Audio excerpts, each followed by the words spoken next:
Good morning everyone, मैं अंशु आनंद आपको crash course के डे 17 और डे 18 दोनों के मैथमेटिक्स पर आज हम एक साथ चर्चा करने वाले हैं। ठीक है, तो आप लोग ध्यान से देखेंगे, वीडियो थोड़ा लंबा होगा, धैर्य बना के देखेंगे, सावधानी से देखेंगे और हम उम्मीद करते हैं कि आपको भली भांति समझ में आएगा। चलिए, तो पहले हम डे 17 के क्वेश्चन नंबर 1 पर चलते हैं। तो डे 17 का क्वेश्चन नंबर 1 है 5, 15 एंड 20 के लॉस और मौसा का अनुपात क्या होगा।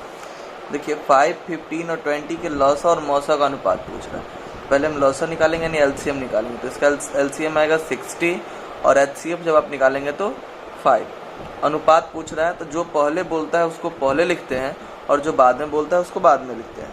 पहले लॉसा बोला तो लॉसा हमारा 60, बाद में मौसा बोला तो मौसा 5। अगर इसको काट दे हम तो 12/1 यानी 12:1 आ जाएगा। ओके, चलते हैं क्वेश्चन नंबर 2 की ओर।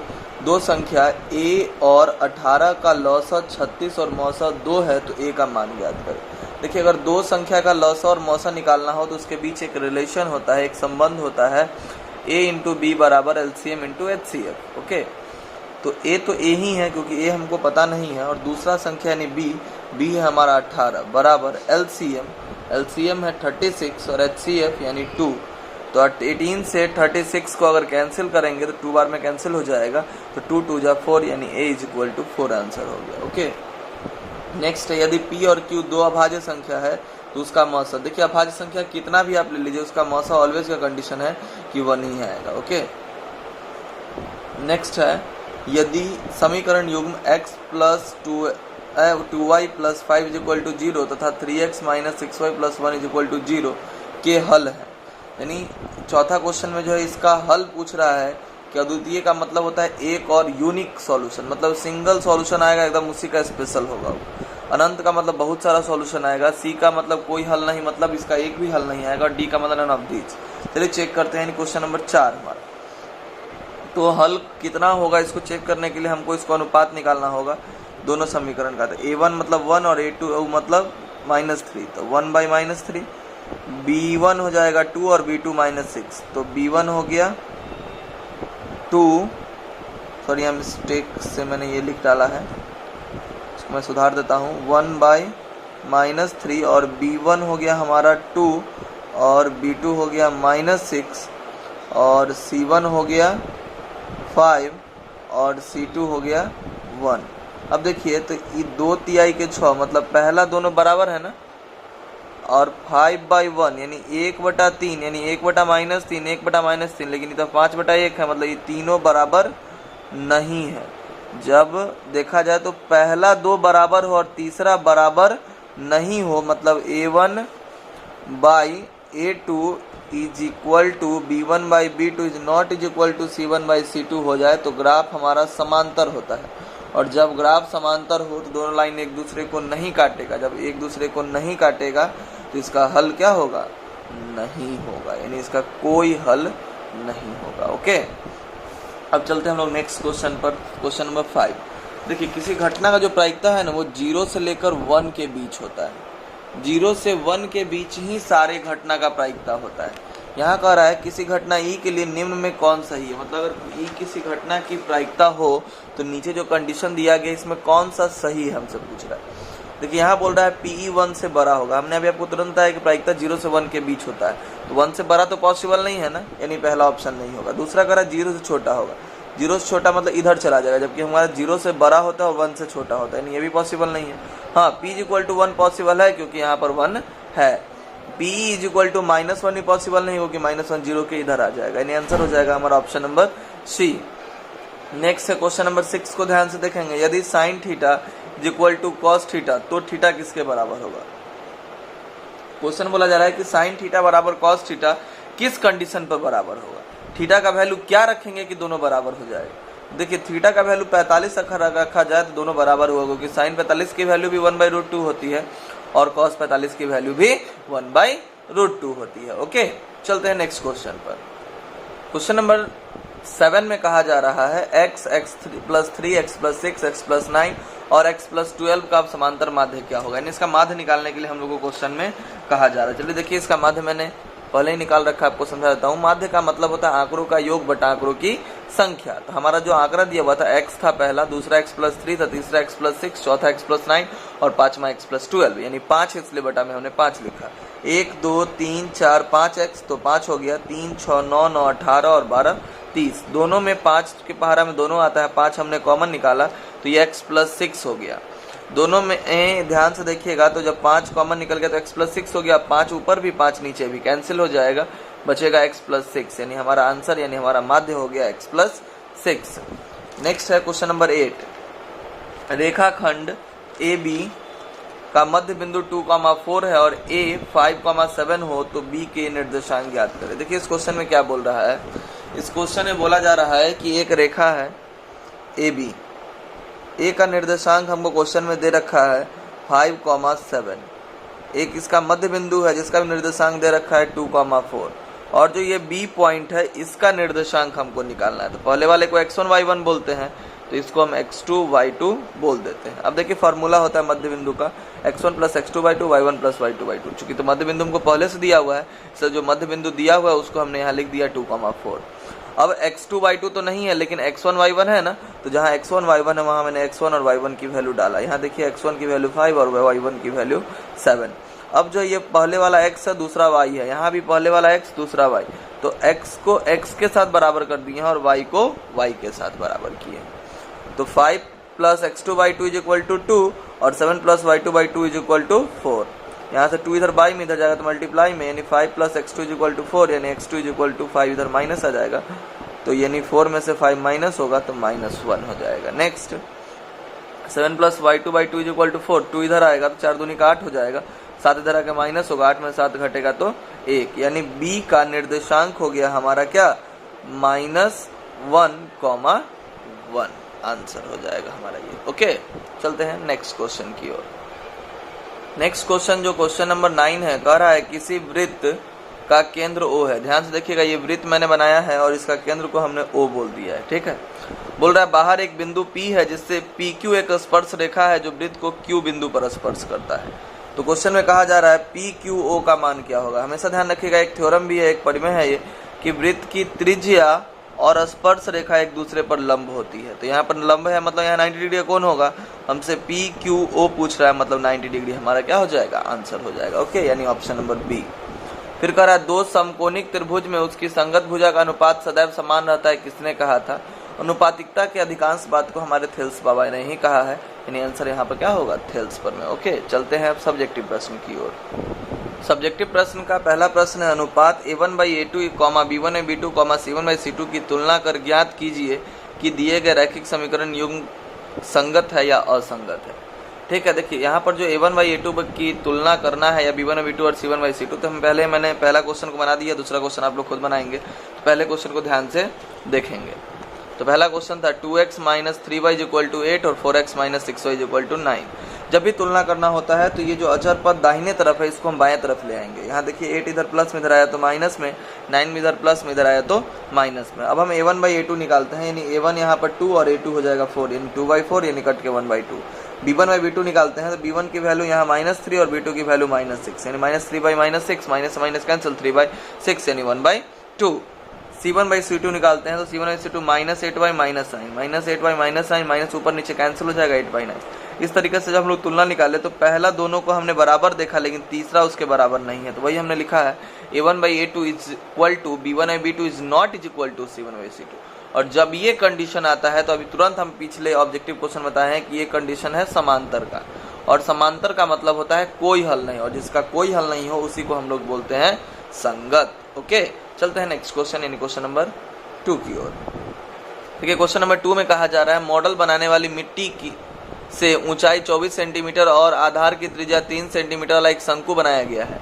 मतलब कहा जा रहा है कि एक मॉडल बनाने वाला मिट्टी, यानी एक मिट्टी से जो है क्या किया गया है, तो ऊंचाई 24 सेंटीमीटर और आधार की त्रिज्या 3 सेंटीमीटर वाला एक शंकु बनाया गया है। अब बच्चा क्या काम कर दिया, उस मिट्टी को तोड़ मरोड़ कर एक गोला का रूप दे दिया है। तो कह रहा है उस गोले की त्रिज्या ज्ञात करें। चलिए देखते हैं इसका सॉल्यूशन। तो यहाँ पर देखिए जो अभिष्ट गोला है, यानी जिस गोले की त्रिज्या निकालना है उसको हमने कैपिटल R बोल दिया है। अब जो है प्रश्न में कहा जा रहा है, ध्यान से देखिएगा, पहले शंकु था उसको तोड़ के गोला बनाया गया। शंकु को तोड़ के अगर गोला बनाए तो जितना मिट्टी शंकु में था उतना ही मिट्टी गोला में आ गया। इसका मतलब जितना गोला का आयतन होगा उतना ही शंकु का आयतन होगा। ठीक है, वही हमने लिखा, गोला का आयतन बराबर शंकु का आयतन। गोला का आयतन 4/3 पाई आर क्यू, तो आर यहाँ पर हमने इसको कैपिटल आर मान रखा है इसलिए यहाँ कैपिटल आर लिखा है, और शंकु का आयतन 1/3 पाई आर स्क्वायर एच होता है। पाई दोनों तरफ है कैंसिल हो गया, बाई में 3 दोनों तरफ है कैंसिल कर दिया हमने, 4r3 इधर आर स्क्वायर, तो आर स्क्वायर का मतलब होता है 3 सेंटीमीटर, इसलिए लिखा क्योंकि जो है शंकु की त्रिज्या 3 सेंटीमीटर दे रखा था, तो स्क्वायर इसलिए 2 बार हमने लिख दिया, और इसका ऊंचाई 24 सेंटीमीटर दिया हुआ तो ऊंचाई लिख दिया हमने 24 सेंटीमीटर। तो ध्यान से देखिएगा, 4 से ये 24, 4 के बाहर हम 24 6 बार, 4 24 को हमने 6 बार में काट दिया। अब जो ये 6 है इसको हमने 3 × 2 लिख डाला है, 3 × 2। अब इधर जब होल क्यू है तो इधर आके क्यूबिक रूट होता है, और क्यूबिक रूट का मतलब 3 में से 1 बाहर, यानी 3 सेंटीमीटर 3 पीस था अंदर, तो 1 पीस जो है 3 सेंटीमीटर बाहर हो गया, और 2 जो है अकेला है इसलिए क्यूबिक रूट के अंदर ही रह जाएगा, मतलब गोले की त्रिज्या 3 क्यूबिक रूट 2 सेंटीमीटर आंसर हो जाएगा। ओके, चलते हैं हम लोग नेक्स्ट क्वेश्चन की ओर।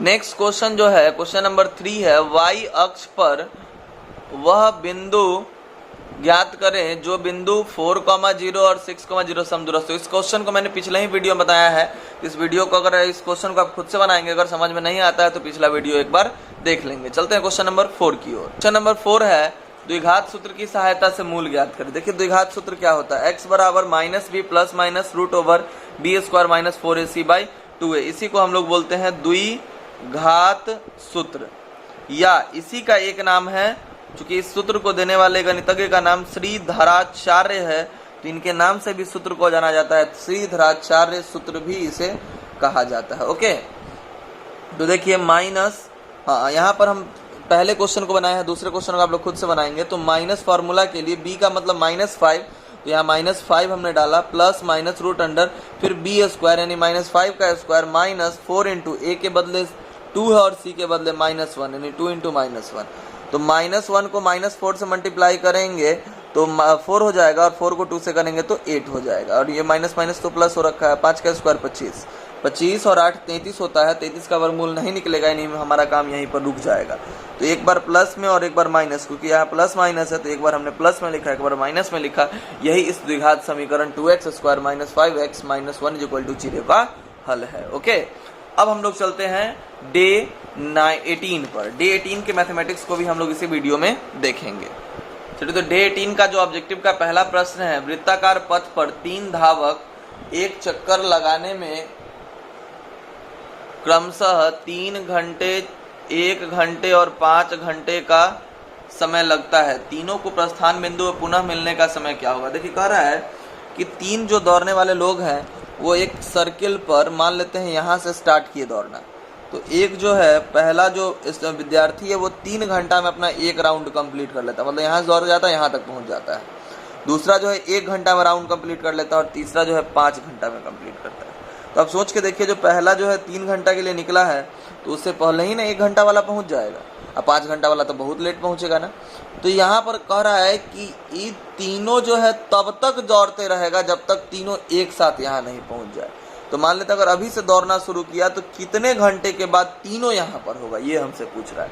तो इस तरह का जब भी कंडीशन आएगा तो हम लोग तीनों का LCM निकालते हैं। तो 3 घंटा, 1 घंटा और 5 घंटा का जब आप LCM निकालिएगा, 3 1 5 का LCM निकलेगा, नहीं तो तीनों को गुना कर देंगे, यानी 15 घंटा आंसर हो जाएगा हमारा। ओके, चलते हैं क्वेश्चन नंबर 2 की ओर। क्वेश्चन नंबर 2 है, sin 60 × cos 30 minus sin 60 × cos 30, same to same, एक प्लस में एक माइनस में कैंसिल हो गया, आंसर हो जाएगा हमारा 0। फिर करा प्रथम 5 धनात्मक सम संख्या का माध्य, प्रथम 5 धनात्मक सम संख्या का माध्य, तो सम संख्या 2 4 6 8 10 हो जाएगा शुरू से 5, और सबको जोड़ के जितना है उतना से भाग करेंगे, 30/5 यानी 6 आंसर।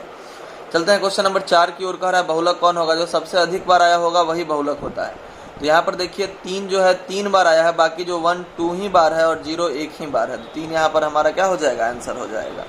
फिर है सभी समबाहु त्रिभुज होते हैं, एकदम ऑलवेज का केस है, सभी समबाहु त्रिभुज हो, सभी समबाहु त्रिभुज हो या वृत्त हो या वर्ग हो, ये तीनों जो है ऑलवेज का केस है कि तीनों हमेशा समरूप होता है एक दूसरे के।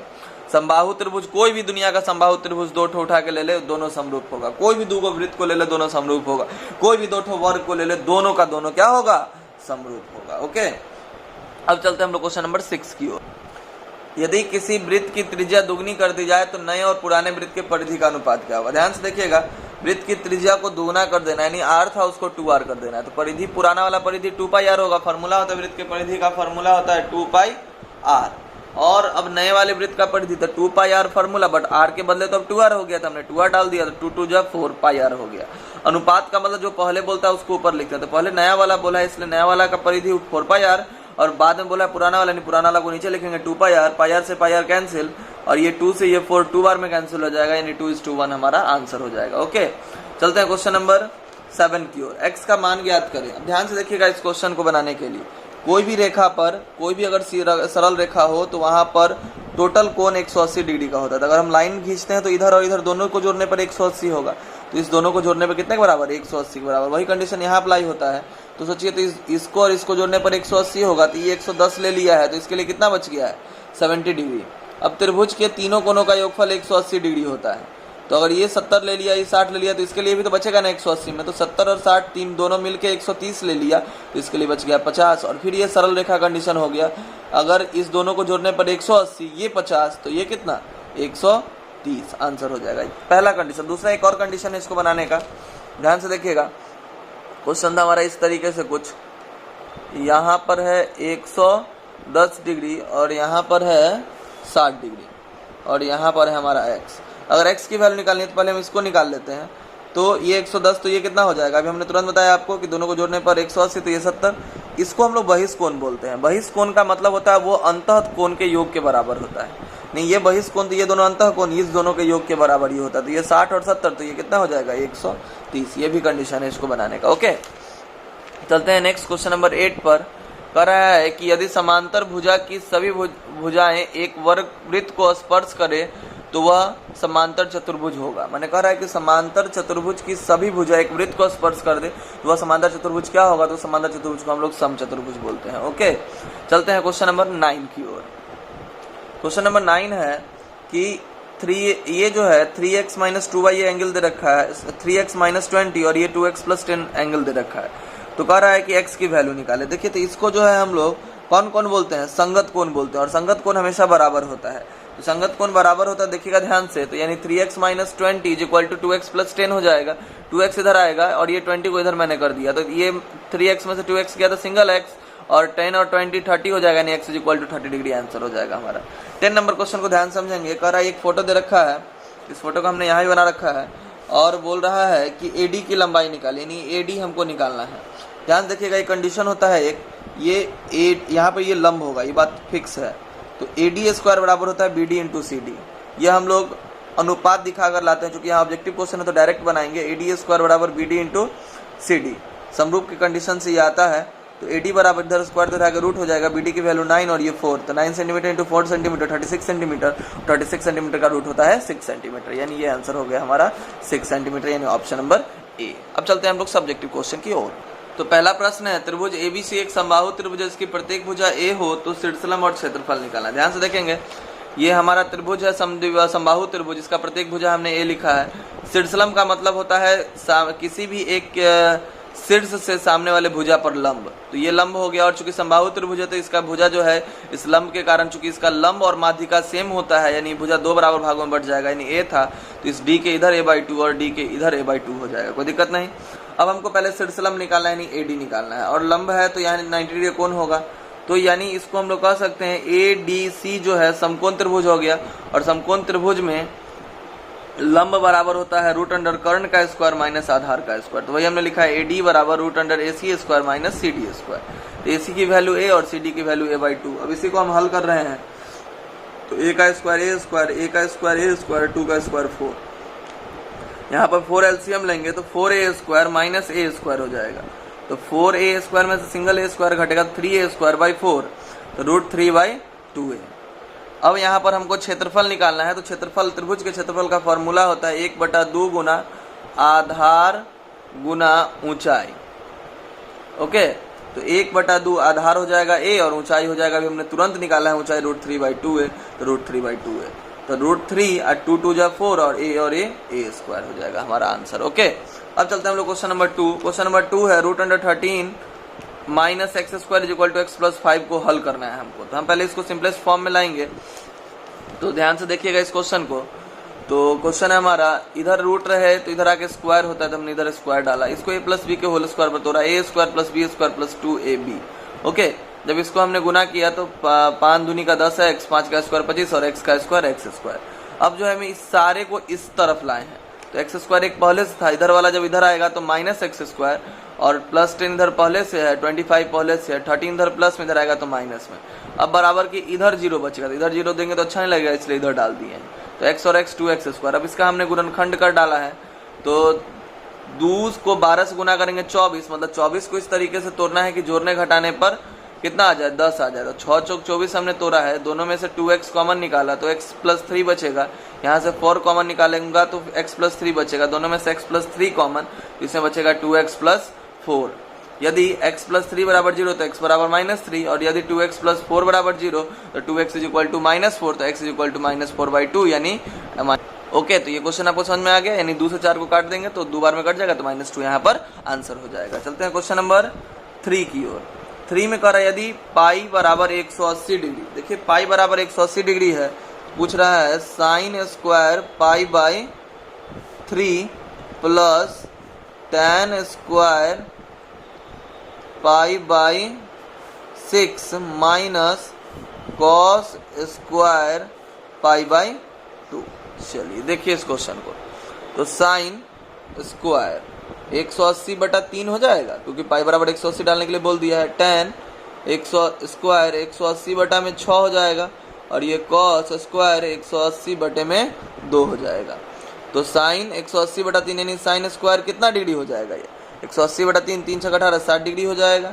ये 180 बटा 6 6 3 18 यानी tan स्क्वायर 30 डिग्री हो जाएगा, और ये हो जाएगा कॉस स्क्वायर 90 डिग्री। साइन 60 की वैल्यू होती है √3/2, स्क्वायर है तो स्क्वायर डाल देंगे। tan 30 की वैल्यू होती है 1/√3, स्क्वायर है तो स्क्वायर डाल देंगे, और कॉस 90 की वैल्यू कितना 0 होती है, तो 0 का स्क्वायर कर देंगे। तो यानी हो जाएगा ये 3/4 प्लस 1/3 माइनस 0। अब जो है इस दोनों जीरो से कोई फर्क पड़ेगा नहीं, तो इस दोनों का एलसीएम ले लेंगे। 3 और 4 का एलसीएम कितना हो जाएगा, 12 हो जाएगा। 4 तिहाई के 12, 3 तिहाई के 9, और 3 चौका 12, 1 चौका 4, 9 4 13 बटा 12 हमारा आंसर हो जाएगा। ओके, नेक्स्ट क्वेश्चन नंबर 4 में प्रूव करना है। चलिए देखते हैं हम लोग। ए और बी, ए आसान टाइप का लग रहा है, बी थोड़ा कठिन लग रहा है, तो हम बी को बता देते हैं, तो आपसे ए बन जाएगा। ओके, तो हमने क्वेश्चन को यहाँ लिख डाला। देखिए स्क्वायर है तो A plus B, A minus B के होल स्क्वायर पर हमने इसको तोड़ा है, तो A square plus B square minus 2ab हमने यहाँ लिखा। फिर इसको ए प्लस बी के होल स्क्वायर पर तोड़ा, A square plus B square plus 2ab। ये प्लस में और ये माइनस दोनों एकदम सेम टू सेम है, जिससे मैंने दोनों को काट दिया। ओके, पी स्क्वायर पी का स्क्वायर पी स्क्वायर, कॉस का स्क्वायर कॉस का, उस तरीके से इसका स्क्वायर किया, उसी तरीके से यहाँ किया, उसी तरीके से यहाँ। ये लास्ट में जो इसको हमने पहले कर दिया, बाकी सब एक लाइन से एकदम लिखा है हमने। देखिए ध्यान से, दोनों में पी है स्क्वायर है तो पी स्क्वायर कॉमन, तो sine square theta plus cos square theta बचेगा। दोनों में से क्यू स्क्वायर कॉमन, तो sine square theta plus cos square theta बचेगा। Sine square theta plus cos square theta का फॉर्मूला होता है 1, यानी पी स्क्वायर इंटू 1 और क्यू स्क्वायर इंटू 1 हो जाएगा। तो P square plus Q square हमारा क्या हो गया, RHS लाना था, जो प्रूव हो गया हमारा। ओके, नेक्स्ट क्वेश्चन जो है वो क्या है, यदि थीटा बराबर 30 डिग्री तो सिद्ध करे कि 4 cos cube theta minus 3 cos theta is equal to 0 होगा। चलिए इस क्वेश्चन को देखते हैं। क्वेश्चन में थीटा बराबर 30 डिग्री बोल रहा है, तो LHS हमने ले लिया 4 cos cube theta minus 3 cos theta. Theta बोलते 30 बोला था, तो हमने 30 डाल दिया है सभी जगह पर, दोनों जगह पर।